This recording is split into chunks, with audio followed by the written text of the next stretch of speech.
kasih buat semua yang sudah melayani, yang sudah mempersiapkan segala sesuatunya dengan baik. Kita bersyukur pagi ini kita ada di dalam rumah Tuhan, kita boleh menikmati kebaikan-kebaikan Tuhan dan menikmati setiap apa yang Tuhan katakan dalam kehidupan kita. Amin. Bapak Ibu sekalian, Shalom.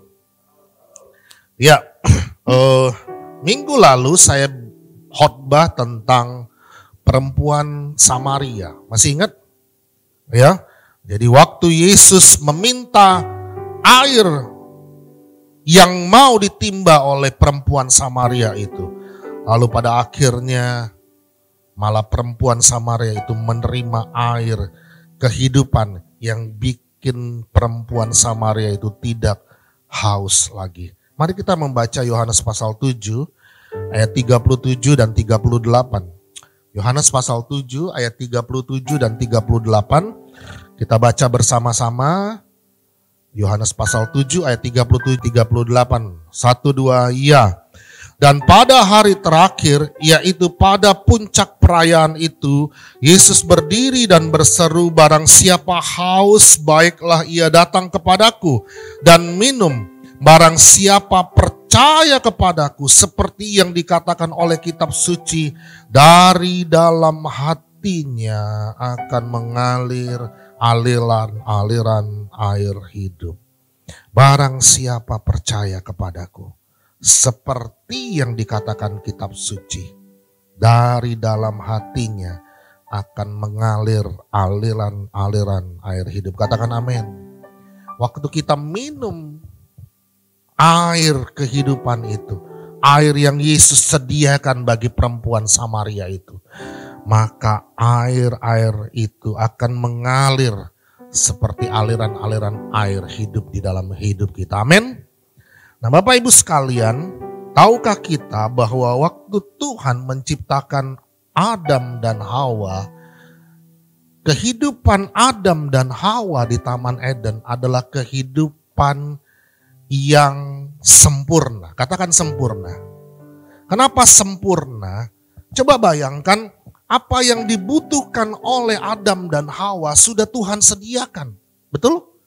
Lalu Tuhan berkata apa? Semua buah dari semua pohon yang ada di dalam taman ini boleh kamu makan. Cuma satu yang tidak boleh kamu makan, yaitu pohon pengetahuan. Yang lain semua boleh kamu makan. Jadi Tuhan menyediakan segala sesuatunya untuk Adam dan Hawa. Dan penyediaan Tuhan itu tidak pernah habis-habisnya. Tuhan mensuplai kebutuhan manusia, mensuplai kebutuhan Adam dan Hawa setiap hari, dan itu tidak ada habis-habisnya. Gitulah cara Tuhan memenuhi kebutuhan Adam dan Hawa waktu kehidupan di Taman Eden. Nah, waktu mereka, Adam dan Hawa, jatuh ke dalam dosa, bukan hanya membuat manusia putus hubungan dengan Allah, gambar dan rupa Allah itu menjadi rusak, tetapi lebih dari itu, suplai yang Tuhan sediakan juga menjadi terputus. Manusia harus mengusahakan tanah supaya tanah itu menghasilkan, dan dari hasil tanah itulah manusia boleh hidup. Coba perhatikan apa beda kehidupan manusia sebelum jatuh ke dalam dosa dengan kehidupan setelah jatuh ke dalam dosa. Kehidupan setelah jatuh ke dalam dosa adalah kehidupan yang tidak lagi menerima suplai dari apa yang Tuhan sudah sediakan. Tadi kan Tuhan sudah sediakan segala sesuatu yang dibutuhkan oleh manusia. Tidak ada tanah yang harus mengupayakan supaya manusia memperoleh yang namanya kehidupan. Semua Tuhan sudah sediakan, tapi akibat dosa, suplai itu menjadi terputus. Manusia harus mengupayakan. Manusia harus bekerja. Tapi kabar baiknya, waktu Yesus datang ke dalam dunia ini, Dia memperbaiki hubungan, memulihkan hubungan antara manusia dengan Allah yang sudah rusak itu. Dan kemudian dia bukan cuma hanya menyelamatkan kehidupan kita orang yang percaya kepadanya, tapi dia mengembalikan kehidupan Eden itu ke dalam diri orang percaya. Mengembalikan suplai-suplai yang dari Tuhan itu kepada orang yang percaya kepadanya. Nah, hari ini kita akan melihat bagaimana Tuhan memulihkan suplai-suplai itu ke dalam kehidupan kita. Bagaimana Tuhan memenuhi kebutuhan-kebutuhan kita itu lewat apa yang Yesus sudah kerjakan di atas kayu salib. Dan ini adalah kabar baiknya. Waktu manusia jatuh ke dalam dosa, waktu iblis berhasil menggoda si Hawa dan akhirnya Adam dan Hawa jatuh ke dalam dosa, hubungan Allah dengan manusia menjadi rusak. Dan kabar baiknya, Yesus datang untuk memulihkan hubungan yang sudah rusak itu. Dan Yesus mengembalikan suplai itu dalam kehidupan manusia. Bapak Ibu perlu ingat perumpamaan tentang apa? Yesus pokok dan kitalah carang-carangnya. Tugas carang apa? Nempel, hanya menempel, hanya menerima suplai dari pokok anggur. Jadi tugas kita orang percaya hanya nempel, percaya kepada Yesus, menerima apa yang Tuhan sediakan bagi kita. Suplai yang Tuhan sediakan bagi kita. Si carang tidak pernah memikirkan bagaimana dia dapatkan apa yang dia perlukan. Si carang tidak perlu bersusah payah mengusahakan apa yang dia perlukan. Si carang hanya menempel kepada pokok anggur itu. Hanya menerima. Katakan menerima. Adam dan Hawa yang ada di Taman Eden hanya menerima apa yang Tuhan sediakan bagi kita. Bagi Adam dan Hawa. Kehidupan orang percaya adalah kehidupan yang menerima apa yang Tuhan sediakan. Bukan mengupayakan tanah itu. Yang Tuhan siapkan adalah menerima, bukan mengusahakan. Yang Tuhan sediakan adalah seperti carang yang menempel kepada pokok anggur itu. Mari kita membaca Lukas pasal 10 ayat 38. Dan 39. Lukas pasal 10 ayat 38 dan 39 dulu. Mari kita baca bersama-sama. 1, 2, iya. Ketika Yesus dan murid-muridnya dalam perjalanan, tibalah ia di sebuah kampung. Seorang perempuan yang bernama Marta menerima dia di rumahnya. Perempuan itu mempunyai seorang saudara yang bernama Maria. Maria ini duduk di dekat kaki Tuhan dan terus mendengarkan perkataannya. Jadi waktu itu Yesus dan murid-muridnya dalam perjalanan di sebuah kampung, ada seorang perempuan yang bernama Marta menerima Yesus di rumahnya. Dan waktu di dalam rumahnya ada saudaranya yang bernama Maria, dan Maria ini dikatakan apa? Duduk dekat kaki Tuhan dan terus mendengar perkataan Yesus. Lalu ayat berikutnya, ayat 40 sampai 42. Ayo kita baca. Perempuan itu yaitu Marta mempunyai seorang, sudah tadi ya. Sedang apa katanya? Sedang Marta sibuk sekali melayani. Ia mendekati Yesus dan berkata, Tuhan, tidakkah engkau peduli bahwa saudaraku membiarkan aku melayani seorang diri? Suruhlah dia membantu aku. Terus, tetapi Tuhan menjawab, Marta, Marta, engkau khawatir dan menyusahkan diri dengan banyak perkara, tetapi hanya satu saja yang perlu. Maria telah memilih bagian yang terbaik yang tidak akan diambil daripadanya. Coba ulang. Tetapi hanya satu saja yang perlu. Maria telah mengambil bagian yang terbaik yang tidak akan diambil daripadanya. Saya menggarisbawahi apa yang kita baca di bagian yang terakhir ini. Tetapi hanya satu saja yang perlu. Maria telah mengambil bagian yang terbaik. Apa satu saja yang perlu itu? Apa bagian yang terbaik itu? Apa? Apa bagian yang terbaik itu? Tadi di ayat di atas. Apa? Maria ini duduk dekat kaki Tuhan dan terus mendengar perkataannya. Jadi dia hanya satu hal saja itu yang perlu itu apa? Adalah duduk dekat kaki Tuhan dan terus mendengar perkataannya. Waktu Maria duduk dengar perkataan Tuhan, dia memberi dirinya untuk menerima perkataan-perkataan Tuhan, menerima supply yang dari Tuhan. Betul? Coba perhatikan apa beda Maria dengan Marta. Marta, dia tidak bisa diam. Marta, dia coba melakukan yang terbaik buat diri dia. Tapi Yesus bilang apa? Maria lah justru yang mendapatkan yang terbaik.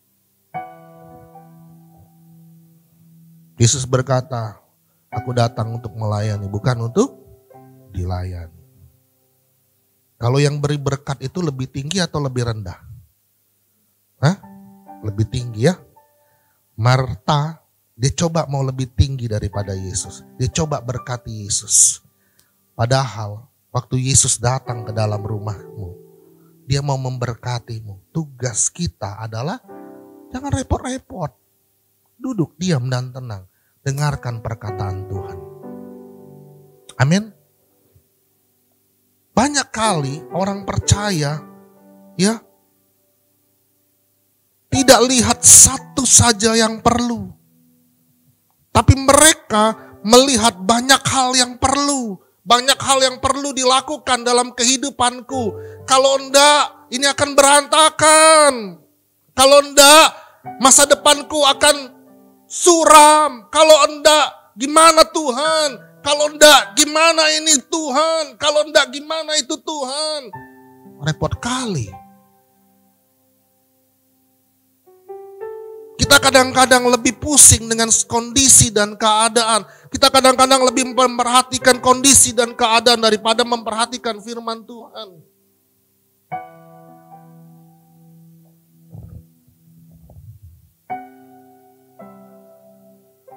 Kita lebih menyusahkan diri dengan banyak perkara. Marta khawatir dan menyusahkan diri dengan banyak perkara.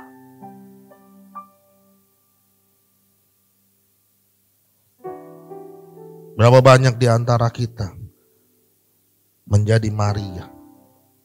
Atau berapa banyak di antara kita jadi Marta? Gak bisa tenang. Mau bikin ini, mau bikin itu.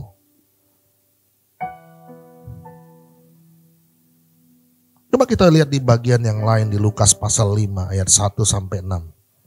Lukas pasal 5 ayat 1 sampai 6. Kita tinggalkan dulu Maria dan Marta. Yuk kita baca 1-2 ya. Pada suatu kali Yesus berdiri di pantai Danau Genesaret, sedang orang banyak mengerumuni dia hendak mendengarkan firman Allah. Ia melihat 2 perahu di tepi pantai. Nelayan-nelayannya telah turun dan sedang membasuh jalannya. Ia naik ke dalam salah satu perahu itu, yaitu perahu Simon, dan menyuruh dia supaya menolakkan perahunya sedikit jauh dari pantai. Lalu ia duduk dan mengajar orang banyak dari atas perahu. Setelah selesai berbicara, ia berkata kepada Simon, "Bertolaklah ke tempat yang dalam dan tebarkanlah jalamu untuk menangkap ikan." Simon menjawab, "Guru, telah sepanjang malam kami bekerja keras dan kami tidak menangkap apa-apa. Tetapi karena engkau menyuruhnya, aku akan menebarkan jala juga. Dan setelah mereka melakukannya, mereka menangkap sejumlah besar ikan, sehingga jala mereka mulai koyak. Bapak Ibu melihat sesuatu dari ayat-ayat ini? Jadi dikatakan, satu kali Yesus berdiri di pantai di Danau Genesaret. Lalu banyak orang mengerumuni dia dan hendak mendengar firman Tuhan. Lalu Yesus melihat dua perahu di tepi pantai dan nelayan-nelayannya sudah turun membasuh jala itu. Nah, waktu Yesus bicara sama Simon Petrus. Waktu Yesus berkata, bolehkah aku pinjam perahumu? Ngomong dulu kan Tuhan kan sama Simon Petrus kan. Bolehkah aku pinjam perahu kalian? Bisa saja Simon waktu itu menjawab, Tuhan. Wah, dia enggak panggil Tuhan. Karena belum kenal. Belum jadi guru, ya.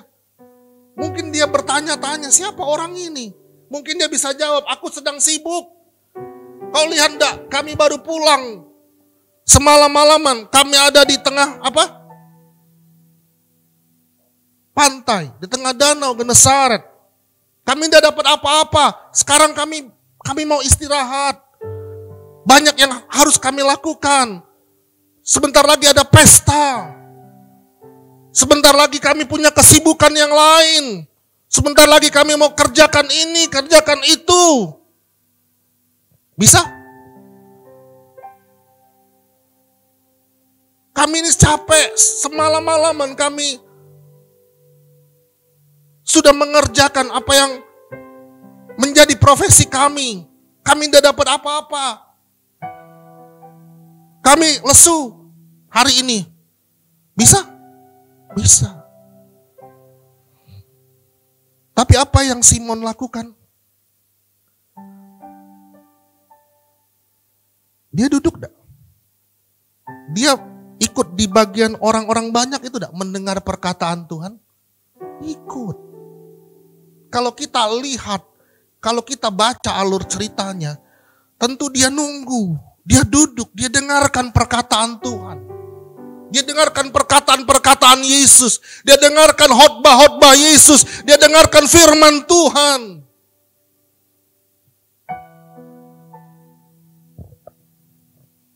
Dan waktu terjadi percakapan, sebetulnya Simon bisa saja menolak. Adalah, ini sudah siang, malam aja, tidak ada ikan. Orang kalau ke lautan, menangkap ikan tuh di waktu gelap atau di waktu terang?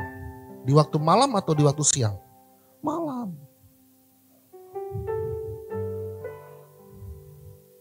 Tapi firman Tuhan apa katakan?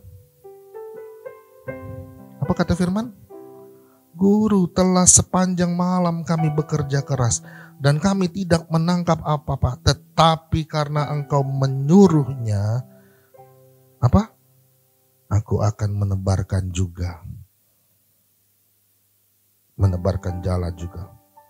Dan perhatikan, dan setelah mereka melakukannya, mereka menangkap sejumlah besar ikan, sehingga jala mereka mulai koyak. Waktu engkau duduk dan dengarkan perkataan Tuhan.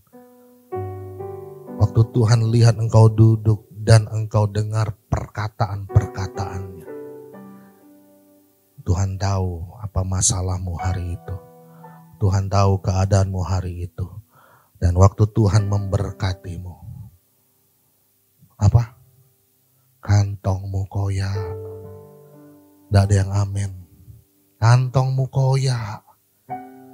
Jadi waktu engkau beri waktumu untuk Tuhan, Tuhan ganti semua yang hilang daripadamu. Waktu engkau kasih bagian yang terbaik untuk Tuhan, maka Tuhan memberikan bagian yang terbaik untukmu. Amin. Amin. Tugas kita hanya menerima suplai dari pokok anggur itu. Tugas kita hanya menerima, duduk mendengarkan perkataan Tuhan. Dan lalu tugas Tuhan adalah memberkatimu. Dan waktu Tuhan memberkatimu, berkat Tuhan itu buat kantong-kantongmu koyak. Dan waktu kantong-kantongmu koyak tidak dapat menampung berkat-berkat Tuhan itu. Waktu itulah engkau akan memberkati banyak orang lewat berkat-berkat Tuhan yang Tuhan berikan kepadamu. Hai jemaat IGC dan semua yang mendengarkan siaran ini pagi hari ini. Tuhan mau memberkati kita. Memberkati kita semua keluarga demi keluarga. Dan cara dia memberkati kita adalah buat kantong-kantong kita sampai koyak. Maukah kita sekarang duduk diam di kaki Tuhan, mendengar perkataan-perkataannya? Maukah kita menerima suplai yang daripada Tuhan? Hidup seperti hidup di Taman Eden. Menerima apa yang Tuhan sediakan. Dan penyediaan Tuhan itu tidak pernah akan habis-habisnya. Tugas kita hanya diam dan dengar perkataan Tuhan. Waktu engkau repot-repot, waktu engkau coba ini itu, waktu coba engkau lakukan ini itu, engkau sibuk dengan segala pekerjaanmu, engkau sibuk dengan segala kehidupanmu, engkau bisa bikin alasan 1001 macam untuk ketemu dengan Tuhan, untuk duduk diam dengan Tuhan dan lalu mendengar perkataan Tuhan. Itu adalah kehidupan setelah Adam dan Hawa jatuh di dalam dosa. Dengarkan ini, bagian kita yang percaya tidak lagi hidup sebagai Adam dan Hawa yang jatuh ke dalam dosa. Kehidupan kita adalah kehidupan yang baru yang sudah ditebus oleh Yesus, yaitu kehidupan yang menerima suplai seperti Adam dan Hawa waktu di Taman Eden. Bapak Ibu menerima sesuatu yang baru pagi hari ini, yang seharusnya boleh kita dengar dan membuat kita lebih bergairah, bersemangat di dalam Tuhan. Kita tahu bagian kita tahu identitas kita tahu Tuhan mau memberkati kita, dan kita tahu tugas kita adalah duduk diam dan mendengar perkataan Tuhan. Mari semua jemaat bangkit berdiri.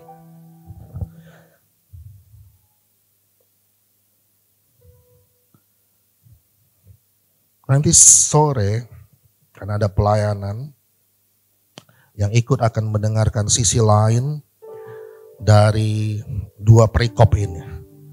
Jadi saya akan bersambung ya khotbahnya. Dan Bapak Ibu akan menerima berkat lebih dari firman Tuhan yang disampaikan. Sebelum saya menutup, mari kita membaca Yeskiel pasal 46 ayat 8 dan 9. Yeskiel pasal 46 ayat 8 dan 9. Yuk baca sama-sama 1, 2, iya. Kalau raja hendak masuk ke dalam, ia harus pintu gerbang dan keluar dari situ juga. Terus, tetapi kalau penduduk negeri pada perayaan-perayaan yang tetap berkumpul di hadapan Tuhan dan yang masuk melalui pintu gerbang utara untuk turut sujud menyembah, biarlah mereka keluar melalui apa? Pintu gerbang selatan, dan yang masuk melalui pintu gerbang selatan biarlah keluar melalui pintu gerbang utara. Janganlah seorang kembali melalui pintu gerbang kemasukannya, tetapi masing-masing harus keluar dari pintu gerbang yang di depan. Apa maksud ayat ini? Tapi kalau penduduk negeri pada perayaan-perayaan yang tetap berkumpul di hadapan Tuhan dan yang masuk melalui pintu gerbang utara untuk turut sujud menyembah, biarlah mereka keluar dari pintu gerbang selatan. Jadi kalau masuk dari utara, keluar dari pintu gerbang selatan. Kalau masuk dari selatan, keluar dari pintu utara. Apa maksud dari ayat ini? Waktu engkau datang dan waktu engkau pulang, itu tidak sama lagi. Waktu engkau datang kepada Tuhan, lalu engkau pulang, engkau akan dapat sesuatu yang berbeda dalam kehidupan. Waktu engkau menerima firman Tuhan, waktu engkau membiarkan dirimu mendengar perkataan-perkataan Tuhan, hidupmu akan berbeda. Waktu engkau datang dan engkau kembali, itu tidak sama lagi. Amin. Diam dan dengarlah perkataan Tuhan. Di tengah ombak, Yesus menolong. Yesus berdiri menghardik, diam dan tenanglah di tengah gelombang. Yesus berjalan, tangannya pegang tanganku, ku tak akan goyah di tengah ombak. Yesus Yesus berdiri menghardik, diam dan tenanglah di tengah gelombang. Yesus berjalan, tangannya pegang tanganku, ku tak akan goyah. Petrus, Simon, dia naik kapal yang sama. Dia juga arungi danau yang sama. Betul? Orang yang menjala ikan itu orang yang sama. Tapi hasilnya jadi berbeda waktu dia kasih waktu untuk diam dan dengar perkataan Tuhan. Amin. Orangnya sama, tempatnya sama, perahunya sama, tapi hasilnya berbeda waktu engkau kasih waktu diam dan dengar perkataan-perkataan Tuhan. Biarlah ini menjadi kesukaan jemaat di tempat ini. Diam dan dengar perkataan-perkataan Tuhan. Terima kasih Tuhan, terima kasih. Terima kasih buat firman-Mu pagi hari ini Bapa. Kau memperlengkapi lagi kami dengan firman-Mu ya Allah. Biarlah kami punya role model yang baru, punya gaya hidup yang baru. Kami mau diam dan dengar perkataan-perkataan Tuhan. Supaya berkat-berkat Tuhan itu boleh mengalir dalam kehidupan kami. Supaya kami boleh menjadi carang yang menghasilkan buah. Buah yang manis, buah yang lebat. Tugas kami hanya menempel kepada pokok anggur itu, hanya menerima suplai-suplai yang daripada sorga itu. Dan kami boleh menikmati setiap kebaikan-kebaikan Tuhan dalam kehidupan kami. Dan kehidupan kami adalah kehidupan yang menerima suplai tiada henti yang daripada Tuhan. Terima kasih Bapak, terima kasih Tuhan Yesus. Kami sudah diberkati pagi hari ini, kami sudah dipuaskan oleh kebenaran firman-Mu. Di dalam nama Tuhan Yesus, kami sudah berdoa dan mengucap syukur. Mari semua yang percaya dan dikasih Tuhan katakan amin, amin.